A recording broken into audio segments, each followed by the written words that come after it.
अ, एक ऐसा टॉपिक जो कि हमारे सोसाइटी में पेरेंट्स अपने बच्चों के साथ ओपन होकर बहुत कम ही शेयर करते हैं या उसके बारे में बहुत कम ही डिस्कशन करते हैं।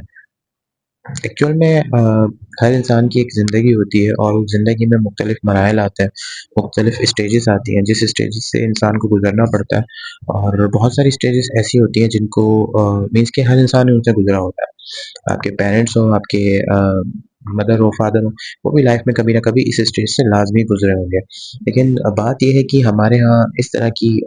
के टॉपिक्स पे बात करना, इस तरह के टॉपिक्स को छेड़ना एक बहुत ही मतलब नाज़ेबा समझा जाता है, इसको एक अच्छे तरीके से नहीं देखा जाता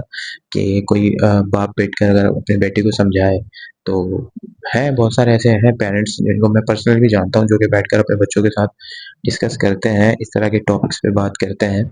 लेकिन बहुत ही कम है कि अगर कोई बैठकर मतलब बहुत ही कम पेरेंट्स होते हैं ऐसे, बहुत ही कम होते हैं बाप जो बैठकर अपने बेटे के साथ इस तरह की गुफ्तगू करें। बेसिकली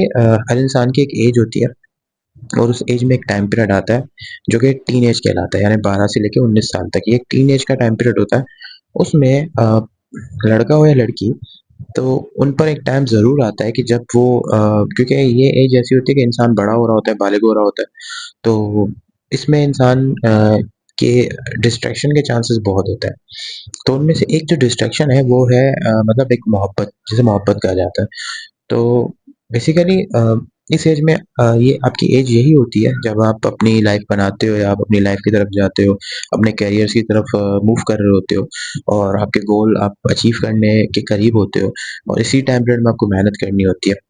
क्योंकि 20 के बाद, 22 के बाद, 23 के बाद आपके पास कोई ख़ास चॉइस नहीं रहती है, अब आपको फिर तो काम करना ही करना है।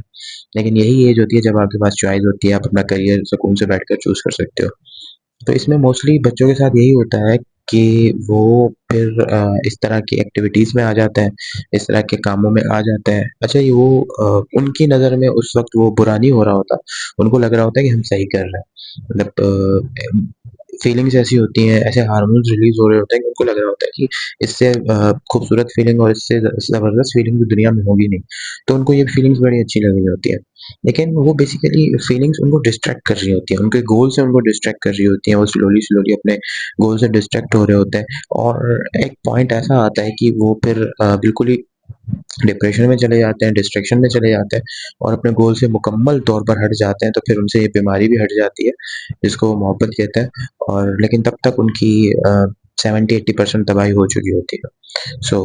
आई think this is a distraction, it is not a love. तो इस डिस्ट्रैक्शन से बचने की हमें कोशिश करनी चाहिए क्योंकि हम लाइफ में कभी भी और कहीं भी डिस्ट्रैक्ट हो सकते हैं। तो लेकिन सबसे ज़्यादा जो खतरनाक डिस्ट्रैक्शन होती है वो इसी उम्र में होती है। बाकी तो उसके बाद तो बंदा मैच्योर हो जाता है तो फिर तो इतना ख़ास आप नहीं इसमें जाते, लेकिन जो आपकी टीनेज होती है इसमें अगर आप डिस्ट्रैक्ट हो जाते हो तो फिर आपकी लाइफ आगे आने वाली लाइफ में आप बहुत सफ़र करते हो। तो ट्राई करें कि आप इस डिस्ट्रैक्शन की तरफ ना ही जाएँ तो बेहतर है। बिकॉज़ पहले के टाइम में तो यही होता था कि काफ़ी लोग इन चीज़ों को अंडरस्टैंड नहीं करते थे। लेकिन मैं तो यही कहूँगा कि पेरेंट्स को चाहिए कि बच्चों के साथ बैठकर और इस टॉपिक को भी डिस्कस करें बिकॉज़ ये टॉपिक जो है आजकल एक बहुत ही अ, सीरियस इश्यू बना हुआ है हमारी सोसाइटी में और बच्चे इस चीज़ को अंडरस्टैंड नहीं कर पाते उस एज में, तो जब एज गुज़र जाती है तो फिर सिर्फ़ वो तो नुकसान नहीं होता और भी बहुत सारे नुकसान हो जाते हैं। तो हमें चाहिए कि बैठकर अपनी फैमिली के साथ, बच्चों के साथ डिस्कशन करें